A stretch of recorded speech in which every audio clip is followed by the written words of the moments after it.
Hi, boys and girls. It's Mrs. Trump here. We are continuing with chapters 28 and 29 in Save Me a Seat today. So make sure you have your digital reader's notebook open to your Save Me a Seat parking lot.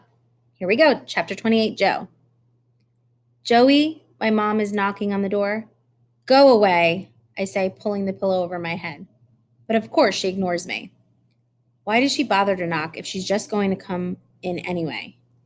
You didn't eat your breakfast, so I made you a peanut butter and jelly sandwich, she says. She sets the plate on my nightstand along with a glass of milk. I'm not hungry, I say from under the pillow. She doesn't say anything, but I can tell she's still standing there.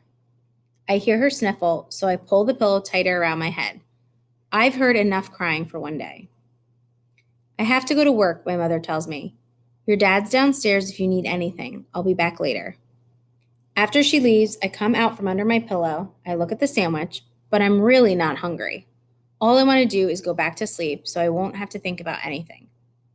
Mia is staring at my peanut butter and jelly sandwich, whining. I pull off one of the crusts and toss it to her. She catches it in midair and gulps it down without even chewing. I would give her the rest, but I'm not sure if dogs are supposed to eat peanut butter and jelly. I can't fall asleep, so I get up and play a couple games of Brick Breaker on my computer, then finish reading the last few chapters of Bud Not Buddy. If the other books this Christopher Paul Curtis guy has written are as good as this one, I'm going to read them all. My appetite must be coming back because I drink my milk and eat the rest of my peanut butter and jelly sandwich. And when I'm done, I'm still hungry. Thursday is macaroni and cheese day at Einstein. That's the only part of school I'm sorry to miss today. A little mac and cheese would really hit the spot right now. My mom usually keeps a couple of boxes of the instant kind in the pantry, but if I go downstairs, I might have to hear round 2 of my dad's stand on your own 2 feet lecture. Instead, I decide to do a page of math problems so I won't fall behind. Right when I think I'm in good shape, I suddenly remember the personal collection assignment Mrs. Beam gave us. It's due tomorrow. Crud. Mrs. Beam had reminded us about it yesterday, and this time I'd managed to write it down, which is lucky because it turns out that it isn't a personal collection she wants, it's a personal reflection. We're supposed to pick some object that represents who we think we are, and then write something on an index card about why we choose the object. This is exactly the kind of touchy-feely stuff I can't stand. What am I supposed to do? Bring in a pair of my earplugs and write, I have APD on the card?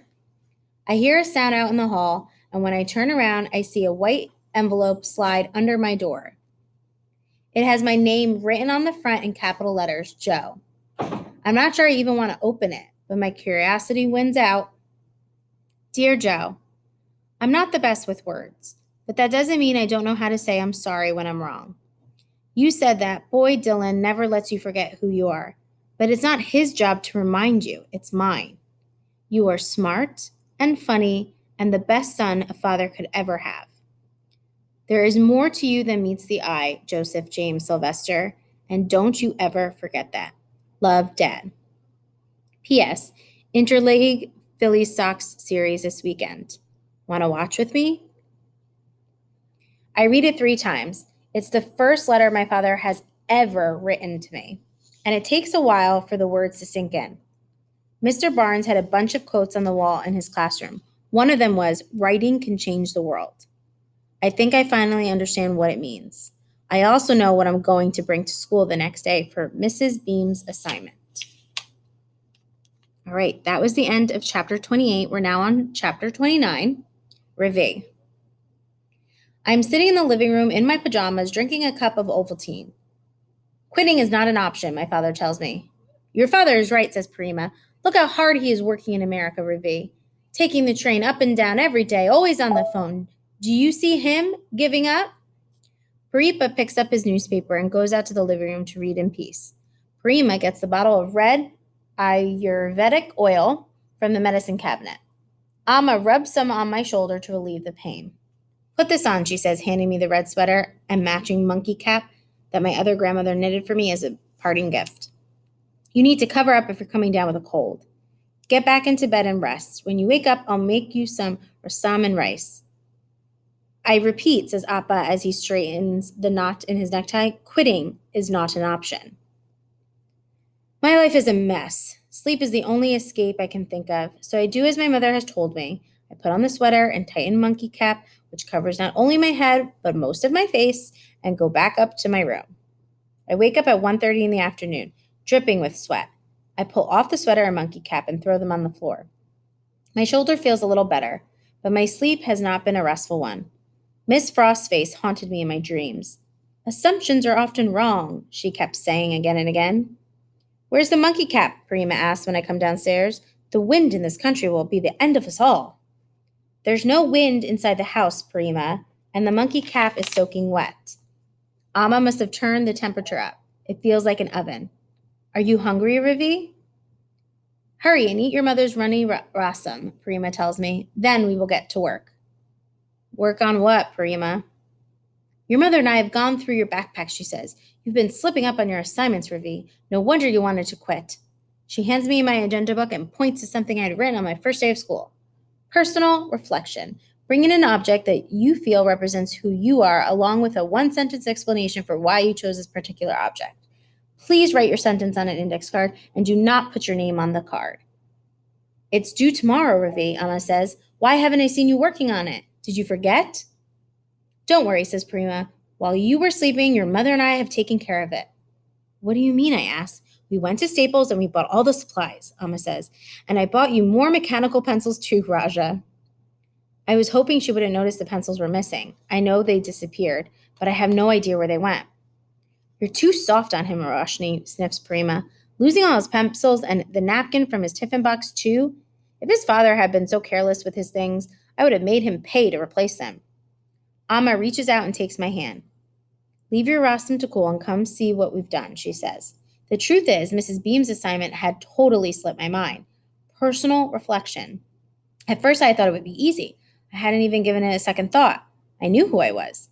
But now, after 3 days at Albert Einstein Elementary School, I am no longer the same person I used to be. I am Curryhead, a loser who can't speak English and has no friends. Amma and Prima led me to Appa's office. Spread out on the desk are color markers, a gold pen and a silver one, white liquid glue, glitter, glass, gems, all kinds of other shiny stuff. A piece of white chart paper lies in the middle, and at the top, in the neatest cursive my mother has written, Ravi, sharp and shining like the sun. The letters are gold, and borders decorated with glitter, gems as elaborate as Tanjore painting. Under this, they have glued down photographs, each with a shining border of its own. Pictures of me receiving the award for winning the Math Olympiad, me standing on the podium with a gold medal for running, me holding my certificate for outgoing student at Vidya Mandir. They have even taken one of my real medals and stuck it on the chart with sellotape. I should feel on top of the world seeing all these reminders of my success. But instead, my stomach is churning so badly, I think I'm going to be sick. Do you like it, Raja? My grandmother asks, her eyes twinkling with pride. I'm sorry, Prima, I say as my tears begin to flow. I can't take this to school. You were right. All of Paripa's hard work at Tea Plantation was for nothing. I'm a complete failure in America. She looks at me and her face is soft. Don't cry, Ravi. Everything will be okay. Then she pats me on my back and quietly leaves the room. What is wrong, Ravi? My mother asks. You have to tell me. This time I do. When I finish pouring out my heart to Amma, she puts her arms around me and wipes my tears with her paloo and the end of her sorry. Don't worry, Raja, Amma says softly. I want to believe my mother, but nothing she has done so far has helped me. Not the non-katis, not the khan drishti, and not even her black tongue. Ravi, Prima is standing in the doorway with my grandfather. Your Paripa has something to tell you. My grandfather is wearing a warm sweater and a monkey cap of his own. In his hand, he holds a small tea strainer he has brought from the kitchen. Come, Ravi, he says. I have an idea. All right, get all your jots down, and we'll see you tomorrow. Bye.